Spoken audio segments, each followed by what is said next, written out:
Madam sir 2 का first episode कैसा होना चाहिए। आज हम इसी के बारे में बात करेंगे। और मैडम सर 2 कब आएगा ये बात शायद अभी तक मेकर्स को भी नहीं पता, क्योंकि शो शायद पोस्टपोन हो चुका है और सोनी सब चैनल अब फुल्ली कॉमेडी शोज के ऊपर शिफ्ट करने वाला है, जिसकी वजह से मैडम सर शायद इस क्राइटेरिया में फिट हो पाए। क्योंकि मैडम सर एक कंप्लीट शो था, इसीलिए शायद ये शो और भी ज्यादा डिले हो जाए। बट क्वेश्चन ये आता है, आखिर फिर मैडम सर शो को टीज क्यों किया गया। शायद अगर ये शो फुल कॉमेडी के साथ आए तो ये सोनी सब के क्राइटेरिया में फिट बैठ जाएगा, लेकिन ये शो जैसा पहले था वैसे ही पब्लिक को आज भी पसंद है। और मेकर्स इस शो के कंटेंट के साथ कुछ बदलाव करे ये पब्लिक को बिल्कुल भी पसंद नहीं आएगा। इस शो में थोड़ा एक्शन था और लाइट हार्टेड कॉमेडी। शो का कंटेंट भी सॉलिड था, सोशल मैसेज होते थे बट कॉमेडी के साथ और काफी एंटरटेनिंग। इसीलिए ये शो जब आए तब आए, हम फैंस है और हमें पूरा हक है हमारी एक्सपेक्टेशंस बताने का, और मेकर्स भी हमारी एक्सपेक्टेशंस को पूरा करे। इस वीडियो के लिए काफी सारे कमेंट्स आए थे, इसीलिए हम इसके ऊपर डिटेल में बात करेंगे। और ये वाली वीडियो पूरी जरूर देखना। अगर रिटेंशन अच्छा नहीं होगा तो वीडियो पे व्यूज नहीं आएंगे, क्योंकि लास्ट वाली वीडियो 2 लाख व्यूज टच करने वाली है और हमारा टारगेट है कि इस वीडियो पे भी इतने व्यूज आए ताकि मेकर्स पे इम्पेक्ट पड़े। इस शो की फैन फॉलोइंग कितनी ज्यादा है, और तुम्हें अच्छा लगे तो भी कमेंट करना, और अगर तुम्हें कहीं गलती लगे तो भी कमेंट करना। हमारा ये क्वेश्चन है, मैडम सर 2 का फर्स्ट एपिसोड कैसा होना चाहिए। प्लीज मुझे जज मत करना, ये मेरी सोच है, तुम्हारी सोच अलग हो सकती है। पहले हम कास्ट को फाइनल कर लेते हैं। आखिर कौन कौन सी कास्ट शो में होनी चाहिए जिनके बिना ये शो अधूरा है।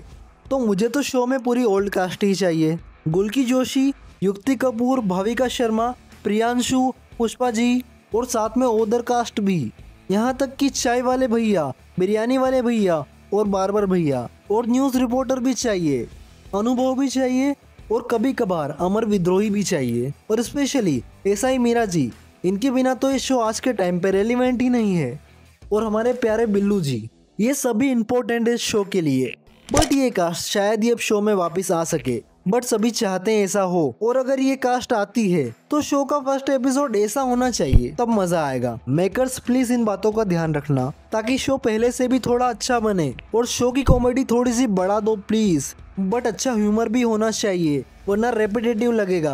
आज का टाइम वॉयलेंस वाला है, तो इसीलिए शो में थोड़ा सा धमाकेदार एक्शन होना चाहिए, जहां एक्टर्स अपनी बेस्ट परफॉर्मेंस दे। और शो में पब्लिक इमोशंस वैसे ही बरकरार होना चाहिए। पुलिस सिस्टम और इस फील्ड को और भी डीपली एक्सप्लोर किया जाना चाहिए, क्योंकि बहुत लोगों ने शो से बहुत कुछ सीखा है और उन्हें और भी जानने की इच्छा है कि आखिर ये फील्ड किस तरीके से काम करती है। शो में पहले भी एआई का परफेक्टली इम्प्लीमेंट किया गया था, बट उसे और भी ज़्यादा एडवांस और पावरफुल बनाना चाहिए। पहले तो उसकी गुड साइड को ही एक्सप्लोर किया गया, लेकिन अब उसकी डार्क साइड को भी एक्सप्लोर करना चाहिए कि आखिर एआई के नुकसान क्या क्या हो सकते हैं। शो का स्केल बड़ा कर देना चाहिए और सेट्स और भी ज़्यादा ग्रैंड होने चाहिए, और स्पेशली भाविका शर्मा यानी संतोष जी को अब और स्ट्रॉन्ग दिखाना चाहिए, ताकि उनका कैरेक्टर लिटिल करिश्मा सिंह जैसा बन जाए। और स्पेशली करिश्मा सिंह की बाइक को सिर्फ उनके लिए ही पर्सनलाइज किया जाना चाहिए, और उसे भी बुज्जी की तरह को इनाम देना चाहिए, ताकि फ्यूचर में वो स्पेशल बाइक बन जाए और उसे भी शो में एज अ कैरेक्टर यूज किया जाए। और बिल्लू सर सच में स्पाई वाले और चोर वाले दोनों ही काम करे, ताकि उन्हें देखने में और भी मजा आए। कुछ ऐसे सेक्रेट मिशंस होने चाहिए जहाँ पे वो दुनिया के लिए चोर बन जाए, लाइक नेगेटिव बन जाए, लेकिन असलियत और कुछ ही हो, जिसे देखने में काफी जरा मजा आएगा। और प्लीज ये कैमियोस बंद कर दो यार, ना ये शो की कास्ट कहीं जाना चाहिए और ना ही कोई ओदर कास्ट शो में आना चाहिए लाइक अ कैमियो। सच में यार, इसकी वजह से शो के कैरेक्टर्स की वैल्यू उनके सामने काफी कम हो जाती है। और शो की बीजीएम वैसे तो काफी ज्यादा दमदार है, लेकिन उसे और भी ज्यादा पावरफुल और भी ज्यादा कैची बना दो यार, ताकि करिश्मा सिंह की एंट्री से भोकाल मच जाए। अब मेकर्स के पास 2 ऑप्शन है, या तो वो शो को वहीं से शुरू करे जहां शो खत्म हुआ था, लाइक लास्ट एपिसोड हसीना मलिक और उनकी टीम ने देवलपुर केस को बड़ी बहादुरी से सॉल्व किया था और वहां की महिलाओं का समर्थन किया था, और वहां के पॉलिटिशियन से ये वादा भी लिया था कि वो 15 दिन में वहां एक थाना बनवा देंगे, और इस काम के लिए उन्हें अवार्ड भी मिला था। और सीएम ने तो उन्हें एज ए डीएसपी प्रमोट भी कर दिया था, और शो का हैप्पी एंड हो गया था। और मेकर्स के पास सेकेंड ऑप्शन ये है, न्यू केस, न्यू सिचुएशंस, और शायद नई कास्ट भी, और शायद न्यू स्टोरी लाइन भी, और शायद न्यू कॉन्सेप्ट भी। और अगर मेकर्स सेकंड ऑप्शन चूज करते हैं तो 50% पब्लिक तो वैसे ही शो को हेट करना शुरू कर देगी। बात एक्टर्स की नहीं है कि न्यू एक्टर्स अच्छा काम नहीं करेंगे, बट ओल्ड कास्ट ऑसम थी यार, उनके साथ पब्लिक इमोशनली कनेक्टेड थी।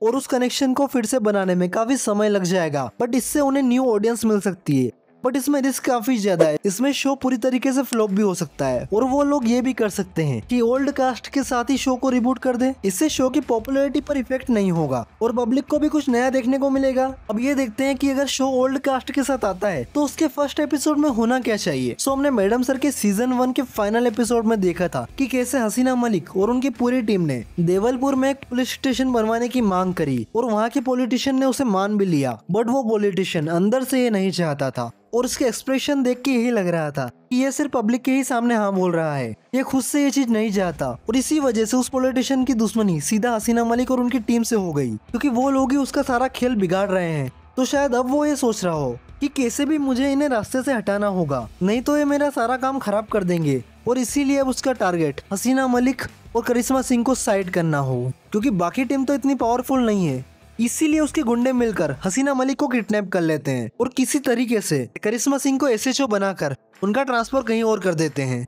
और अब महिला थाने की नई एसएचओ बनती है संतोष जी, और ऐसा ही बनती है मीरा। कि आखिर एपिसोड शुरू कैसे होना चाहिए। अब जैसे ही एपिसोड शुरू होता है सभी जगह एक ही न्यूज आ रही होती कि हसीना मलिक टेररिस्ट है, और इसका सबूत है हसीना मलिक की गाड़ी में रखे हुए बॉम्ब और आरडीएक्स और इलीगल वेपन भी, और साथ में कुछ ऐसे मैसेज जहां हसीना मलिक और कुछ उनके साथ मिले हुए लोग लखनऊ में बॉम्ब ब्लास्ट की प्लानिंग कर रहे हैं। और उनमें से एक बंदे को पुलिस ने अगवा कर लिया है और उसने ये सारी खबर दी कि हसीना मलिक टेररिस्ट है। और पुलिस से बचने के लिए अब मैडम सर फरार है, किसी को नहीं पता कि मैडम सर कहाँ है, यहाँ तक कि उनकी टीम को भी नहीं। और इसी चीज का फायदा उठाकर उस पॉलिटिशियन ने मैडम सर की इमेज को और भी ज्यादा खराब कर दिया और हसीना मलिक को पब्लिक का दुश्मन बताया, और इसे सभी ने सच भी मान लिया।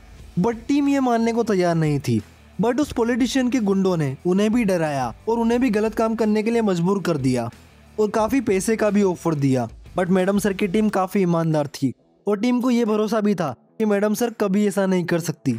इसके साथ साथ दूसरी तरफ शहर में अपराध बढ़ता ही जा रहा है और उन्हें रोकने वाला कोई नहीं था। पुलिस तो मानो नेताओं की सिक्योरिटी गार्ड ही बन के रह गई थी, और पूरी टीम और पूरे शहर को एक बहादुर और निडर पुलिस ऑफिसर की जरूरत थी, जिसमें मैडम सर के जैसे जज्बात हो और करिश्मा सिंह जैसा भोकाल भी। और गेस करो अब किसकी एंट्री होनी चाहिए? लिटिल करिश्मा सिंह की, जिसमें मैडम सर के जज्बात भी है और करिश्मा मैडम का भोकाल, क्योंकि इस ऑफिसर को ट्रेन ही उन दोनों ने मिलकर किया है। एक तगड़ा सा बीजीएम आता है और करिश्मा सिंह जैसी पावरफुल स्टाइल और स्वैग के साथ एंट्री होती है, जिसका थोड़ा सा कॉमेडिक और थोड़ा सा सीरियस स्क्रीन प्रेजेंस और ब्लर फेस के साथ स्क्रीन एंट्री। और जैसे ही ब्लर की इंटेंसिटी कम होती है और हमें दिखाई देती है एसएचओ संतोष सिंह। और इनकी ट्रेनिंग कैसी थी इसका टीजर हमने फाइनल एपिसोड में देखा ही था, और अब ये ट्रेलर है। और अगर संतोष जी बदल चुकी है, ऐसे 2 गुना ज्यादा पावरफुल बन चुकी है, और ये सब कैसे होगा, ये प्लानिंग थी हमारी पुष्पा जी की। अब बारी आती है मैडम सर को ढूंढने की और करिश्मा सिंह को फिर से पुलिस थाने में लाने की, और ये काम करेंगे बिल्लू द स्पाई। सो अभी बस इतना ही, और सेकेंड एपिसोड में जानेंगे। प्लीज मुझे जज मत करना, मैं कोई स्पेशल स्टोरी राइटर नहीं हूँ। ये काम थोड़ा जल्दी हुआ है क्योंकि मुझे जल्दी से वीडियो लानी थी, नहीं तो और भी बेटर होता। ये सिर्फ तुम्हारे लिए मेरी एक कोशिश थी। कैसा लगा ये कमेंट्स में जरूर बताना, और क्या मुझे सेकेंड एपिसोड बनाना चाहिए और इसके अंदर मैंने क्या क्या मिस्टेक्स करी ये भी बताना कमेंट्स में, और सब्सक्राइब कर लेना ऐसी वीडियोस देखने के लिए। सो मिलते हैं अगली वीडियो में, तब तक के लिए बाय।